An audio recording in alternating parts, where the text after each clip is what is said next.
છે જન્મોત્સવ. શું છે પાઠનું નામ? જન્મોત્સવ. તો આજે આપણે તેમનો પહેલા લેખક પરિચય મેળવીશું. તો હું તમને એક ચિત્ર બતાવું છું કે તમારે ધ્યાનથી જોવાનું છે. બરાબર? દેખાય છે બધાને? આ લેખકનું નામ છે સુરેશ જોશી. એમનો જન્મ ક્યાં થયો હતો?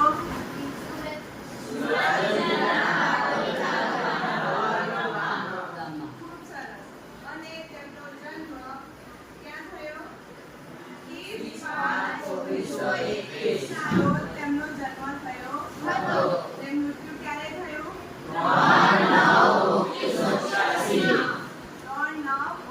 3/9/1986. હવે વધારે માહિતી આપણે ચોપડીમાં પાઠ્યપુસ્તકમાંથી જોઈશું. ચોપડીમાં ધ્યાન બધાનું. સુરેશ હરિપ્રસાદ જોશીનો જન્મ સુરત જિલ્લાના બારડોલી તાલુકાના વાલોડ ગામમાં થયો હતો. વડોદરાની મહારાજા સયાજીરાવ યુનિવર્સિટીમાં ભાષા ભવનના અધ્યક્ષ તરીકે સેવા નિવૃત્તિ થઈ છે. તેમને કયા નવલકથા સંગ્રહ આપેલા છે? ગૃહપ્રવેશ તેમનો નોંધપાત્ર વાર્તા સંગ્રહ છે. શું છે? જનાંતિકે ઇદં સર્વં ઇતિ મે મતિ જેવા એમના શું છે? નિબંધ સંગ્રહો છે. નિબંધ સંગ્રહો. તો હવે આપણે પાઠની શરૂઆત કરીશું. તો સૌપ્રથમ હું ઉમંગભાઈને કહીશ કે તે આદર્શ વાંચન કરશે. ઘડિયાળમાં 11:30 થયા હતા. હવે અડધા કલાકની જ વાર હતી. લાલ કિંખાબના પડદાની પાછળ કૃષ્ણ જન્મની બધી તૈયારીઓ થઈ ચૂકી હતી.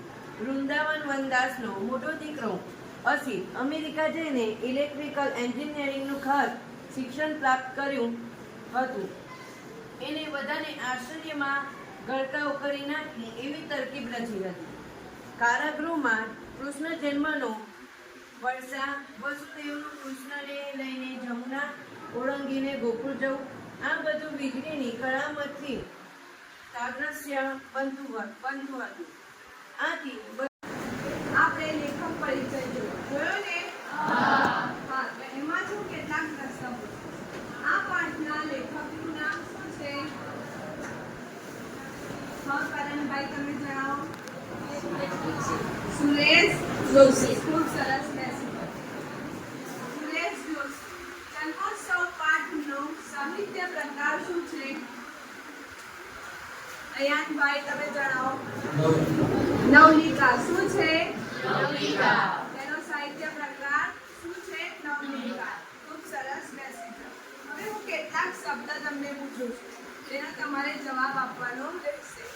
અહીંયા વંચાય છે? બંસરીબેન વાંચો તો. લિબાસ. બેસી જાઓ. ચિન્મયભાઈ, શું થાય? લિબાસ શબ્દનો અર્થ શું થશે? કોને આવડે છે બીજાને? હા, તમે જણાવો. પોશાક અથવા પહેરવેશ. બેસી જાઓ. ચિન્મયભાઈ, શું થશે? બેસી જાઓ. આગળનો શબ્દ છે,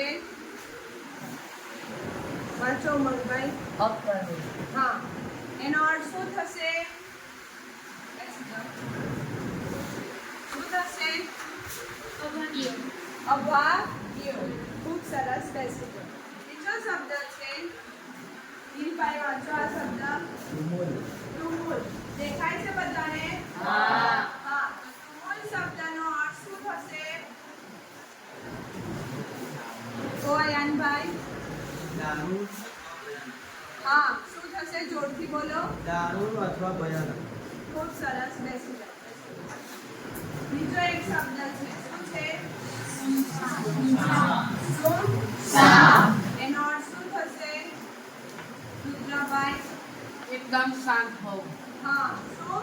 એકદમ શાંત હોવું. હવે આ પાઠમાં બે ઘટનાઓ બને છે. બરાબર? કિંખાબનો પડદો જ્યારે પડે છે ત્યારે કઈ બે ઘટનાનો મનાવવામાં આવે છે? ધ્રુવભાઈ તમે જણાવો. શ્રી કૃષ્ણનો જન્મ થાય છે તે અને ગરીબ ઘરમાં કિશનનો જન્મ થાય છે તે બે પરિસ્થિતિનું વર્ણન થાય છે. ખૂબ સરસ બેસો.